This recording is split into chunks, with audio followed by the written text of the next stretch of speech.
প্রত্নতাত্ত্বিকদের যে আবিষ্কার সভ্যতার ইতিহাসকেই পাল্টে দিয়েছে। মানব সভ্যতার ইতিহাস নিয়ে যারা গবেষণা করেন তারা দীর্ঘদিন ধরে একটি প্রশ্নের উত্তর খোঁজার চেষ্টা করছেন। সেটি হচ্ছে, দক্ষিণ পূর্ব এশিয়ার দ্বীপপুঞ্জতে ঠিক কত বছর আগে সভ্য জনবসতি গড়ে উঠেছিল। ধারণা করা হতো প্যাথিওলিক যুগ বা আদিম প্রস্তর যুগ থেকে সম্ভবত এই এলাকায় জনবসতি গড়ে উঠতে শুরু করেছিল।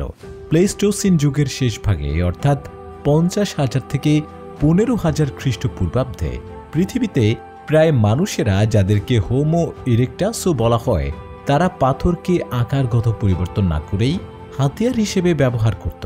তাই তাদের হাতিয়ারগুলো হতো অমসৃণ ও বৃত্তাকার। এই ধরনের অস্ত্র ব্যবহারকারী মানুষের যুগকে আদিম প্রস্তর যুগ বলা হয়। কিন্তু সাম্প্রতিক একটি গবেষণা এই ধারণাকে বিরাট এক ধাক্কা দিয়েছে।